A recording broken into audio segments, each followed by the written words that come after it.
Alright, so now I'm discussing clip number 2 pertaining to chapter 5 in your textbook about balance of payments. It's pages 146 to 147. The current account is the first one that we look at. And in general, it is broken down into two major categories. Okay?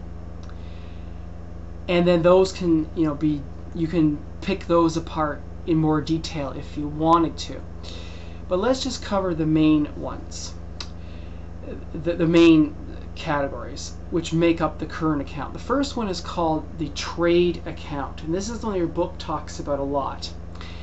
And basically what this is looking at is, again, the receipts and the payments for basically what they call merchandise, okay, so goods, tangible stuff, and services, so the intangible stuff, right?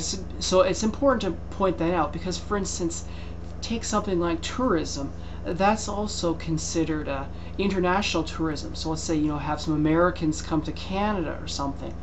That of course would be like, in that case, Canadians are sort of exporting a service, okay, a tourism service. And there of course would be other types of services as well that play into this as well. So you could have, for instance, a Canadian firm could provide, let's say, architectural services for a company, let's say in China. Or you could have another service, maybe legal services or something that you can't physically touch. Right? By merchandise, what they're referring to is like we're shipping, oil across borders, or we're shipping, trees to make wood or something, or we're shipping metals, or finished products too, like cars, or a computer or something that you can sort of touch and smell, and feel, taste, or something, something that sort of is concrete, so to speak. Okay, so so what they would do is they would break this down, for instance, like merchandise exports and service exports. This would, of course, if you're exporting goods and services to other countries, this creates receipts for Canada, right? So we're Canadians, we're shipping over goods, and we're also selling foreigner services. That's generating receipts for us. And then on the other side, of course, we have to make payments to other countries when we import services. So other countries provide legal services to Canadians, or we import merchandise. So let's say we import oil or something like that. And so when you basically look at this, right, receipts are being added, payments are sort of the negative figure, and then whatever the balance out of this, there's some sort of positive number or negative number, is what we call the trade balance. That's only one of the two current account parts. The other part is called the capital service account. And what this refers to is basically if you own assets, you can earn income on them. And so it's looking again at receipts versus payments across countries. So are Canadians receiving income from assets that they own in foreign countries? So this might be like if I own, say I'm a Canadian and I own, let's say, a company in Germany, and then that company is paying out income, maybe we'll call it dividends, that I'm receiving something. I'm receiving income on the asset, the fact that I'm a part owner of a foreign company. And similarly, you can have a situation where foreigners, let's say our German friend, owns assets in Canada and is earning income on them. And so they're getting income. So that's a payment from Canada to the foreigners. And that's called the capital service account.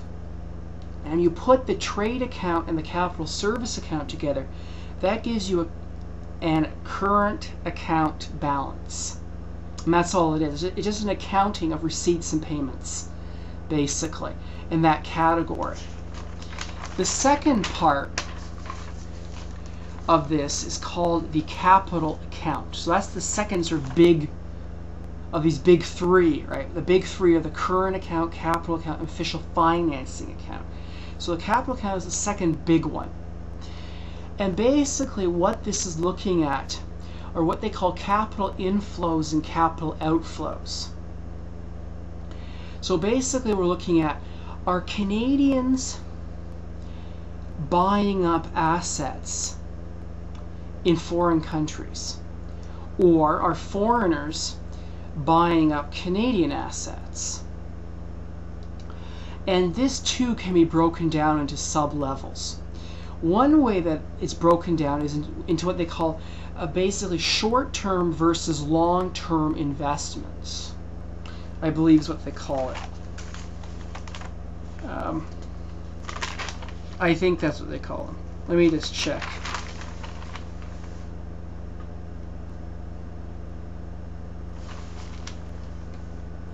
Yeah. Short-term, yes, they call it short-term capital versus long-term capital. Okay, and so basically the idea here is that with short-term, it's like Canadians are going to go buy highly liquid assets in foreign countries, or foreigners are going to buy highly liquid assets in Canada. What that means is those assets are cash or very close to cash. Okay, so this is what the distinction between long and short term basically means. Is that short term, liquid means it's going to be quickly converted into cash. Long term means that it's going to not be converted into cash, not liquidated in a short term. Okay, the long term capital again can be broken into two different categories again. One is called foreign direct investment or direct investment, which basically involves taking up ownership stakes in companies, versus portfolio investment, which is more of a non-ownership or minority ownership type scenario. The idea here is, again, are Canadians going up and, let's say, buying a factory in some foreign country, or foreigners buying Canadian factories? Right? They basically take over the whole company, have a controlling interest in it. Then that's called the direct investment, foreign direct investment. Versus if it's just like, I own a handful of shares. So like I go and buy, as a Canadian, I go buy, let's say, 20 or 30 shares, let's say in England, in some English company. I obviously am not going to control the company because I don't have enough shares. So that would be like a portfolio investment. It's a non-controlling interest. Or bonds, if you buy foreign bonds, because bond holders typically don't have ownership unless the company goes, let's start going into bankruptcy or something, and the bondholders take over. But generally speaking, bondholders don't own the company. They just lend it stuff. So if, let's say, you're a Canadian buying foreign bonds, then you're effectively involved in a capital account transaction, right? You are buying foreign assets, so it's a payment to foreigners, okay? And let me make a few more clips on this topic, because I want to finish up on the official financing account, which basically ties in the central bank in all of this.